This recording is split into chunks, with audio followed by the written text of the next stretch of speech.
देखिए नाज़रीन, कैसे पाकिस्तान ने बाहर ज़मान और मोहम्मद नवाज़ की शराकत से मैच का पूरा मंजर ही बदल डाला। अस्सलाम वालेकुम खुशामदीद। पाकिस्तान और मुत्तहिदा अरब इमारात के दरमियान खेलेगी इस सनसनीखेज़ मुकाबले के मुकम्मल जल्द और तजज़िये में शारजाह की तारीखी मैदान में आज का यह मैच शौकीन क्रिकेट के लिए एक यादगार लम्हा साबित हुआ। आइए जानते हैं कि किस तरह पाकिस्तान ने यह मैदान मारा। पाकिस्तान ने टॉस जीतकर बैटिंग का फैसला किया, मगर इब्तिदा खुशगवार न रही। ओपनर सफजादा फरहान और सईम अयूब जल्द ही पवेलियन लौट गए।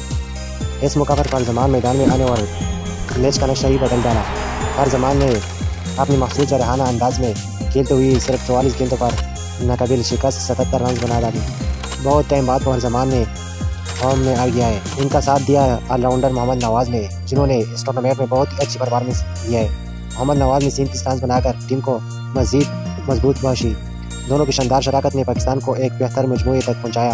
मुकर्रर 20 ओवर में कौमी टीम ने 5 विकेटों के नुकसान पर 171 रन स्कोर किए। ये स्कोर यूएई पर बराह रास्त दबाव डालने के लिए काफ़ी था। 171 रन के हदफ की ताक़ूब में यूएई की टीम मैदान में उतरी। पाकिस्तान के गेंदबाजों ने इब्तिदा ही से इन पर कहर डाला। खासतौर पर स्पिनर इब्रार अहमद ने अपनी घूमती गेंदों से बल्लेबाजों को जकड़ लिया। उन्होंने सिर्फ 9 रन देकर 4 अहम खिलाड़ियों को पवेलियन की राह दिखाई। यूएई की जानिब से अल्शान शरफोसफ से नुमाया रहे। उन्होंने 51 गेंदों पर 68 रन की बहादुरी इनिंग्स की ली, मगर अकेला खिलाड़ी कब तक लड़ता। बाकी बल्लेबाज पाकिस्तान बॉलर्स के सामने जम ही न सके।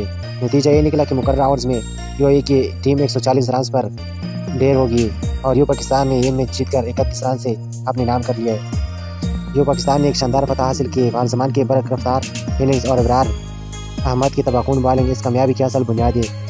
ये जीत न सिर्फ खिलाड़ियों के एतमाद में इजाफा करेगा, बल्कि आने वाले फाइनल के लिए टीम को हौसला बुलंद करेगा।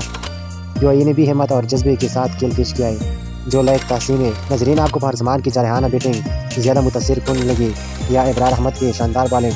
अपनी राय कमेंट्स में ज़रूर शेयर कीजिए।